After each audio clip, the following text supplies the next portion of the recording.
Olá, seja muito bem-vindo ao meu canal. Hoje eu vou explicar para você aqui um caso que acontece muito e eu tenho certeza que muita gente não sabe como funciona. Então, da melhor forma, eu vou explicar para você como se proteger quando você comprou um carro, comprou um automóvel, não está conseguindo pagar o financiamento e aí você tem um amigo que fala assim, olha, não, eu não posso comprar porque eu não tenho nome apto a isso, a fazer um financiamento, mas vende para mim. Vou explicar dois casos, que eu não posso falar do caso concreto, mas vocês vão entender a situação, duas situações onde você pode se preservar. E se você não é o ideal, mas se você fizer isso, comprar um automóvel financiado, não conseguir pagar e pensar para passar para alguém, fica comigo. Fica comigo. Meu nome é Flávia, sou advogada e vou explicar para você quais são os seus direitos e aqui também tem deveres, hein? Para que você não seja prejudicado quando transmitir, ainda que da forma que não é a correta, um automóvel que você comprou financiado aí com um banco e passou para aquele teu amigo, ok? Olha, é uma situação bem complicada, mas vamos lá. Imagina a seguinte situação. Tício, que a gente sempre usa, ele vai numa financeira, numa agência aí, uma agência de segunda mão e compra um automóvel. Ele foi lá e comprou esse automóvel. Olha, um carrão, gosto. Ou então um carro que eu vou trabalhar de Uber, né? Você é motorista de aplicativo, eu preciso de um carro bom. E aí ele vai e fala, olha, eu quero fazer um financiamento de um carro mais caro, porque eu quero entrar na categoria Black. Carro legal, carro maior, melhor, corridas melhores. Só que aí ele começa a usar esse carro e as coisas não acontecem como ele esperava. E aí o que ele faz? Ele fala, olha, ô médio, eu tenho esse carro aqui, você não quer pegar esse carro aí? Eu faço para você, eu financiei lá no banco X, e aí eu vou pagando, você transmite para mim, transfere todo mês esse valor, e eu vou lá e pago o financiamento. Aí o médio fala assim, ah, mas uma boa, quanto você paga? Ah, eu pago aí R$3.000 por mês. Tudo bem, então, ok. E aí, duas situações. Já tive alguns casos assim, das duas situações. Situação menos prejudicial. A pessoa teve uma luz lá e falou assim, olha, eu vou lá contratar a doutora Flávia, vou fazer um contrato de compra e venda. Porque aí eu coloco as cláusulas lá de multa, rescisão contratual, como ele tem que pagar, questão de infração de trânsito.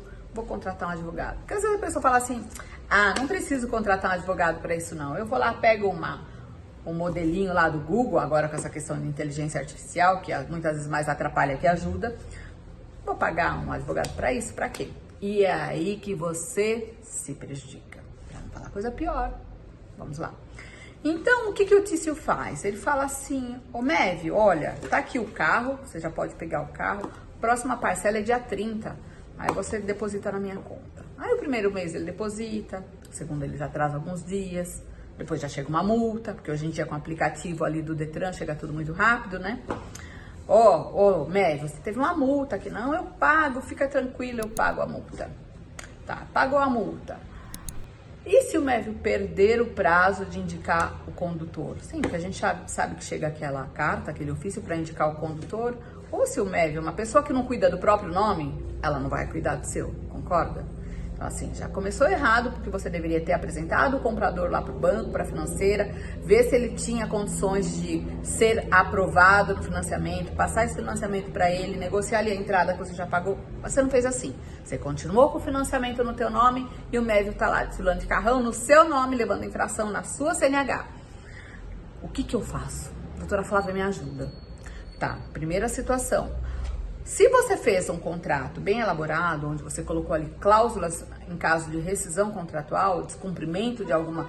Porque o que é um contrato? É uma declaração de vontades. O médio fala que é isso, o Tício é aquilo e tem que estar ali equilibrado. Não pode ser desproporcional e prejudicar nenhuma das partes. Não pode ser um contrato, popularmente falando, leonino, com cláusulas abusivas, uma multa exorbitante. Ah, não, ele atrasou 2 dias, aí eu quero a devolução do carro. Não é bem assim.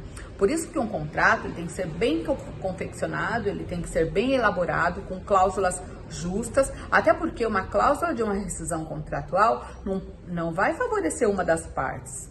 tá? Ela favorece ambas as partes. Quem descumpriu, paga. É assim que funciona. Então, se tem lá uma cláusula de rescisão contratual onde alguém não obedeceu, quem não obedeceu desfaz o negócio, porque tem uma diferença também de resolução e de rescisão de contrato, que uma hora eu vou explicar quanto a isso. Rescisão de contrato, você desfaz, ele volta como era antes, desfaz o negócio. Só que tem que prestar atenção para que não tenham prejuízos aí, né? Então, o médio, ele para de pagar. Passou ali 2 meses, ele não pagou. O que pode acontecer? A financeira pode pegar e fazer a busca e apreensão do carro. O que você precisa fazer caso você tenha feito uma venda para um colega dessa forma, com contrato? Se você fez um contrato bem feito, que a pessoa desrespeitou, você chega e fala assim, olha, vamos fazer uma rescisão de contrato. O meu advogado, a minha advogada vai entrar com uma ação, a gente desfaz aqui, você paga a multa de uma forma espontânea, e a gente desfaz aqui, você assume você quebrou essa peça do carro, você vai pagar, ou você contrata um advogado ou uma advogada para que ela entre com uma ação de rescisão contratual. E aí exigindo o pagamento de danos morais, danos materiais, se quebrou o carro, se o carro já não está teve uma desvalorização do carro porque de repente o médico bateu o carro, teve um acidente.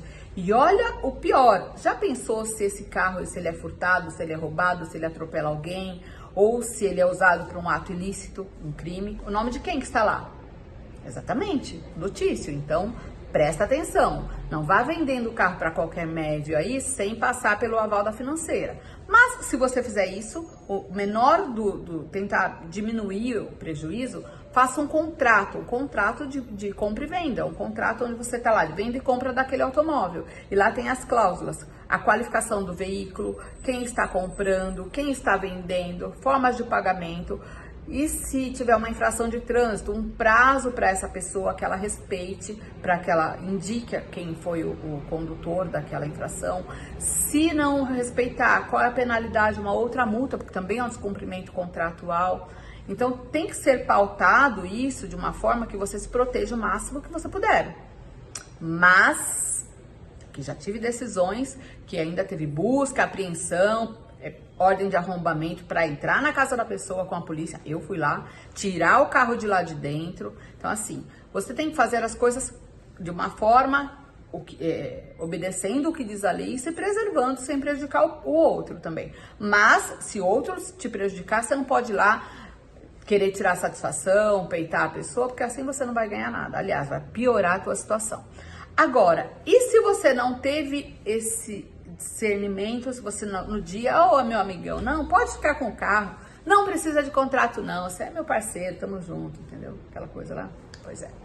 E aí, o que acontece? A pessoa começa a pisar na bola, ela não paga, ela não assume as multas, ela bate o carro em todo lugar, até porque, repito, o carro não é dela, ela comprou, ela até tá pagando um mês ou outro ali, mas o carro não é dela. Leva a multa, você não fica nem sabendo, às vezes você nem tem o aplicativo do Detran, você não tem nem sabendo dessas infrações, e aí é um prejuízo total. Ah, mas tem uma sacada aí. Então, assim, será que realmente não tem prova? Será que não tem umas mensagens do WhatsApp? Será que não tem umas conversas? Ou será que a gente não consegue, em juízo, chamar essa pessoa, buscar provas, testemunhas, algum pagamento que já foi feito e cobrar, sim, danos morais, danos materiais, aquele patrimônio, desvalorização do automóvel. Mas, gente, cuidado. Se você vendeu um carro para um amigo, para um conhecido, e não fez da forma correta, de levar ele até a financeira, até o banco onde você fez o financiamento e transmitir esse financiamento após ele ser apto, aprovado a passar esse financiamento para ele, faça um contrato de compra e venda.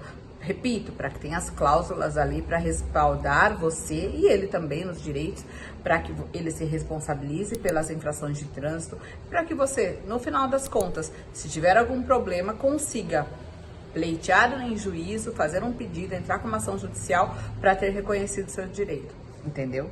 Eu espero ter ajudado, e se essa é a tua situação aí, toma um certo cuidado, contrata um advogado. Se você está pensando em fazer uma venda dessa forma, ainda que aquela pessoa não tenha preservado o nome dela e você espera que ela preserve o seu, faça um contrato certinho com uma advogada, entendeu?